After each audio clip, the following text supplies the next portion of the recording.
One. 1, 2.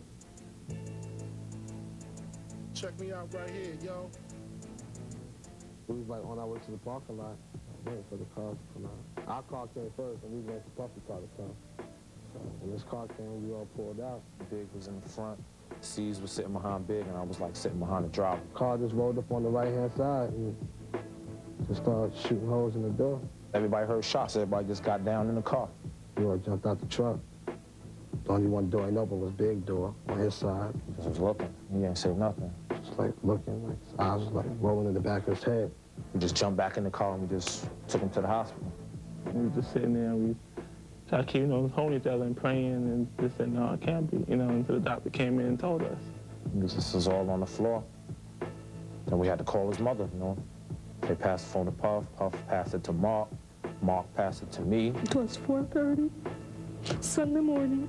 The friend was crying, and all the friend was saying, Miss Wallace, Miss Wallace.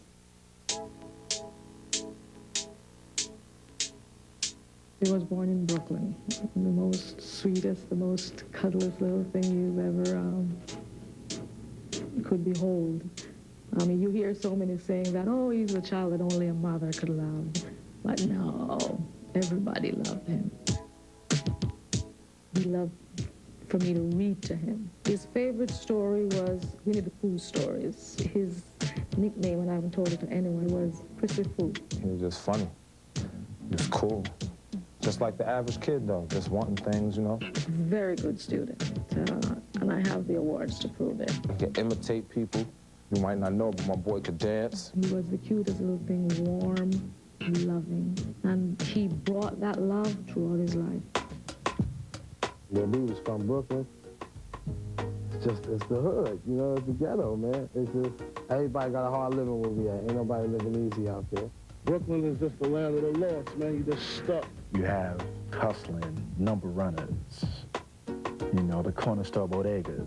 It's like liquor stores, laundromats, Chinese restaurants, everywhere. This was his little play area from that tree down there to the corner there. His mother was a hard-working single parent. His mother was working and going to school, and he basically was at home a lot by himself, so he would be out in the streets. That's how he got into selling drugs. Growing up in the streets of Bed-Stuy was hard, Joe. I mean, either you was stealing or you was hustling. One of the two, or you was a nobody. I was, person who was doing their thing on the streets.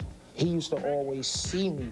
He wanted to be somebody, you know what I'm saying? He wanted to be bigger than what he was. So he wanted to be schooled to the game. It's not like he was buying 300 keys and things like that. He was pretty much doing it to get by. He got his little trouble with the law, stuff like that, part of the reason why he couldn't go to school, being away. Got introduced to the drugs, jumped on the drugs, got paid off the drugs, up off the drugs. Biggie was arrested one time for selling drugs. So people just twisted it around and took his one time getting busted for drugs as, he's the kingpin. We used to laugh every time we were here, look at an article, gone from drug lord to rap king.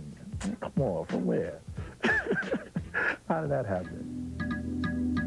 What struck me the most about Big in his neighborhood was how much of a celebrity he was before he even was out with the record. He was Mr. Know-It-All. He has to be on top of everything. He was the boss as far as his friend. He was the leader. Biggie was the type of person to motivate you. He always wanted anyone to succeed.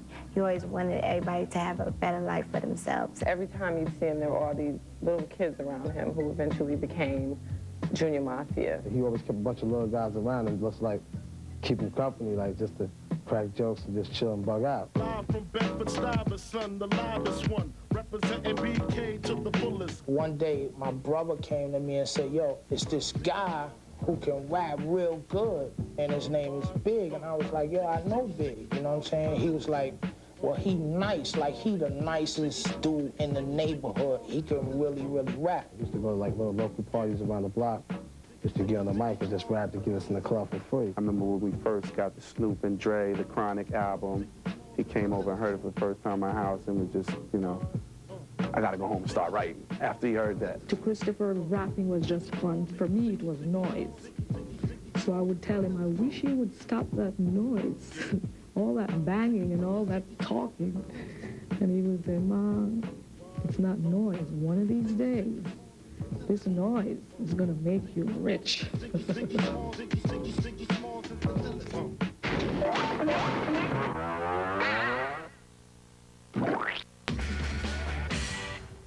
The transition from selling drugs to the game is like, it's been sharp. Like, you know, I was a hustler, and then boom, I was a rapper. A gift God gave me. One day he's like, yo, I'm gonna make a tape. And I'm gonna put it out there. I wrote a column on unsigned talent. We put a little ad in the magazine saying, send us your tapes. And at that time, Mr. C submitted Big's demo. Big was just outstanding from the beginning. He was rhyming over a cane beat. He just had a lot of authority to his voice. Something violent about it, but definitely very authoritative. During that same time, Puffy had called me trying to find some new groups. As soon as I put it on, it just bugged me out. I couldn't stop listening to it. I listened to it for like days and days, hours and hours. And his voice just like hypnotized me. Puff called Maddie and kept asking him, well, what does he look like? What does he look like? And Maddie was like, nah, you just gotta meet him. You just gotta meet him. I just called all over Brooklyn, went to Brooklyn trying to find him, and I finally found him and had lunch with him, and he was with it. And even when he signed, he still wasn't taking it serious. He was like, I ain't gonna take it serious until it really hit the fan, and then it just snuck right up. Bang, and it was on.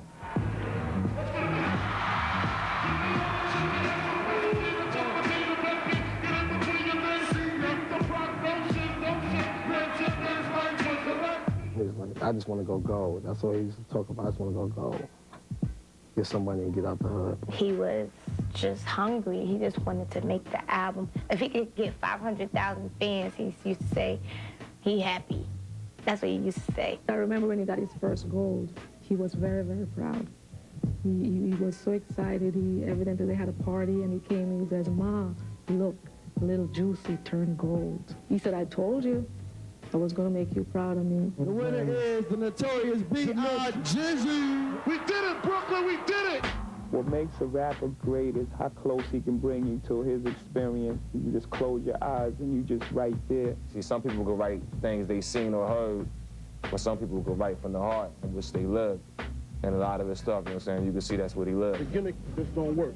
If it's real, I'm gonna rap about it. If I've been through it, I'm gonna rap about it. His lyrics were incredibly introspective. That's what was so interesting about it. It was like you didn't really hear that before. You didn't hear somebody who really looked inside of himself and just kind of like just splashed it out into his lyrics. He made movies when he rapped. He put things in his songs that painted pictures for you that were just as clear as any movie on any midnight. I'm ready to die and nobody can save me. The world is my mom's and my girl. My life is played out like the Jerry curl. I'm ready to die. As far as the Ready to Die, a whole concept, just in conversations that he and I had was more along the lines of, it's like, I've done so much in my life in terms of the street game that no matter what happens, I'm ready to go if I have to go. I understand that everybody is here for that purpose, you know what I'm saying? So I live to die. I think that he was exploring just the whole idea of, you know, damn, this is rough, this is horrible, you know, I hate my life, I'm just gonna end it, you know, things will be so much better, you know what I mean? But I don't think that he really felt that way. He was a great storyteller.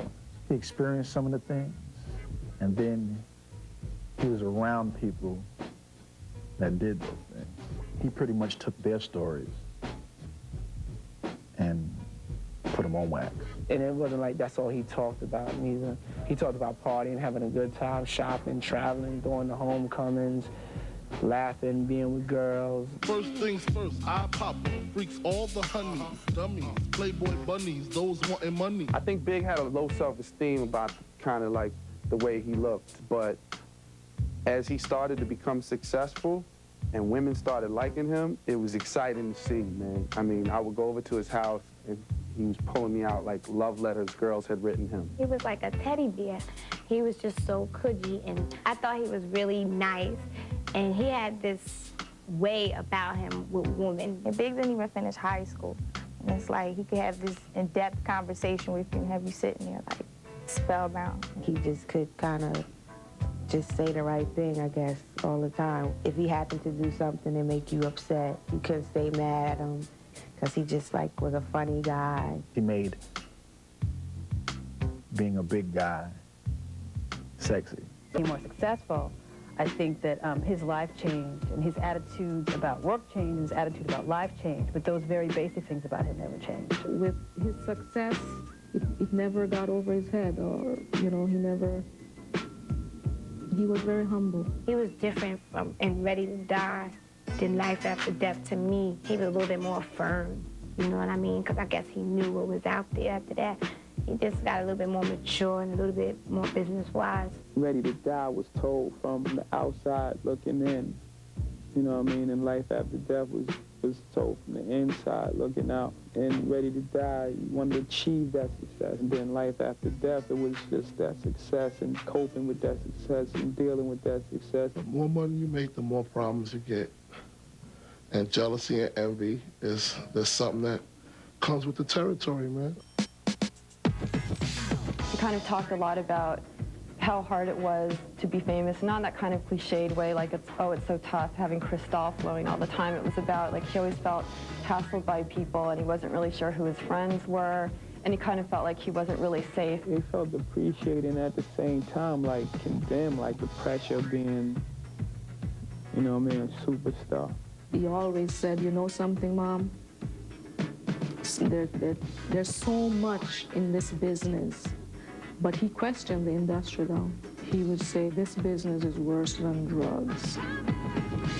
And the sad thing about it is, there's enough for everyone.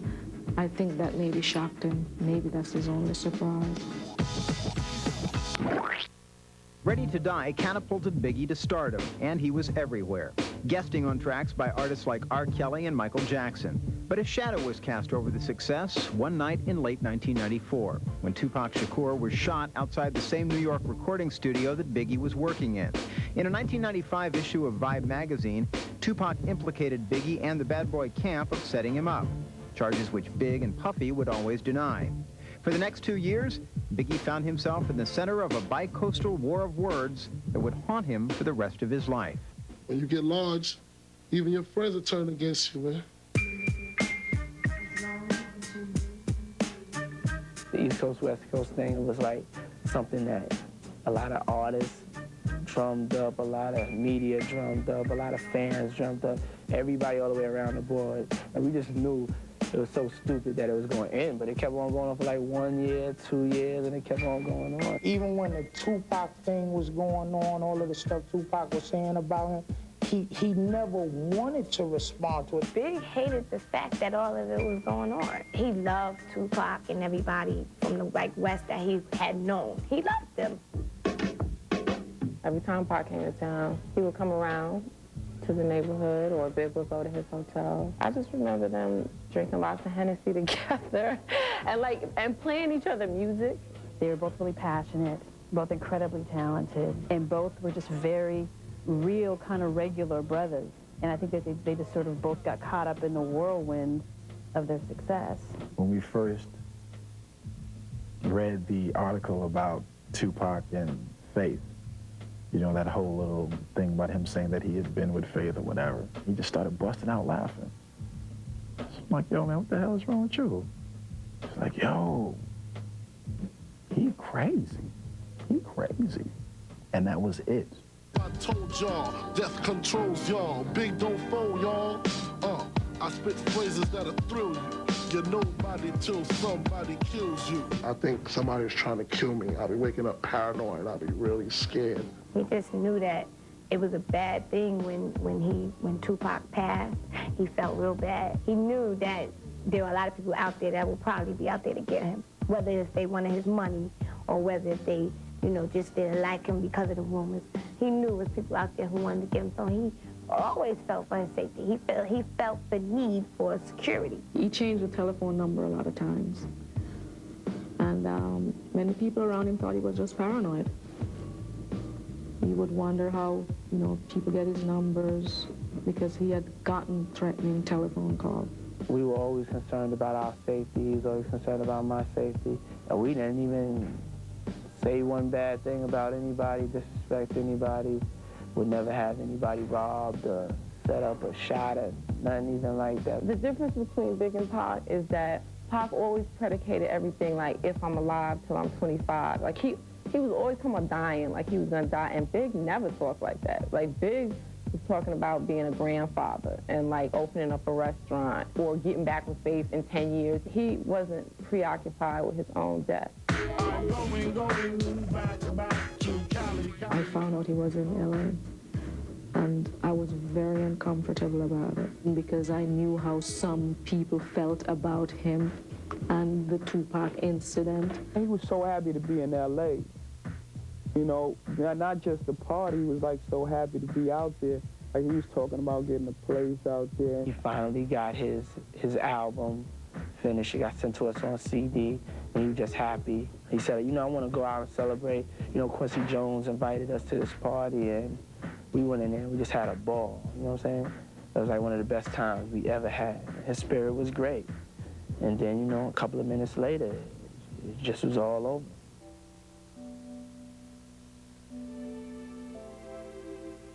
The way he died, I know that it scared him. He didn't deserve that at all. Not like that, hell no. No. Too soon, way too soon. We never thought in our wildest dreams that it would ever be like this. Even in the heat of the battle, even being in LA, you know what I'm saying? We knew the possibilities, but we never thought that it would come a day where one of us would not be here. No, it's sad, you know what I mean? I'm saying, I was looking at it like, we got a greater mission on our hands, man, than just catching this money and thinking that we're going to be glorifying the violence that gave birth to us.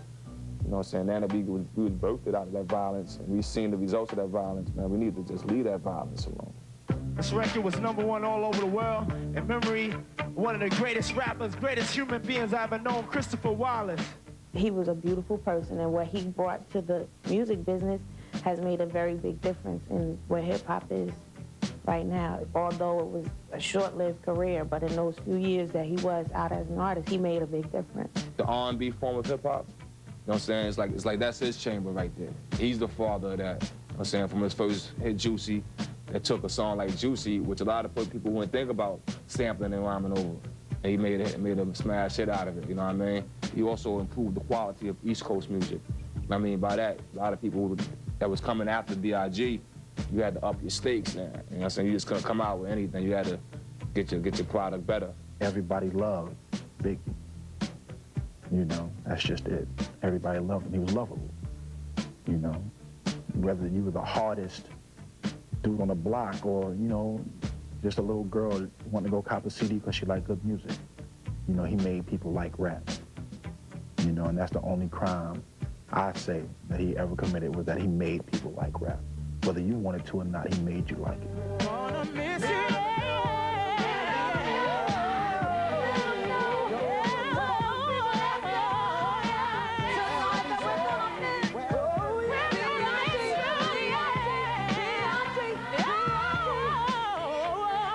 After someone passes, everybody want to say, oh, he's nice, just want to bring the nice things and good things about a person up. But it's not even like anyone has to front about that, because he was just a generally nice person. It's not even just because he's gone that we have to say, oh, he was a nice person. We actually can say we experienced him being nice to us. I miss him. He was just the sweetest guy. He really was. Unforgettable. Truly. I'm just gonna miss him. Period. I lost somebody that I loved, you know what I'm saying? Somebody I was just in love with. I was just in love with him as a person. That person who killed my son doesn't know my son. They don't know. And that person doesn't know what he or she has really done. Because they really took lives. They might think they took a life, but they took lives. They ripped lives apart. I would just love to see that person. I want to look him or her in the face, or look them in the face, because I have to ask them why.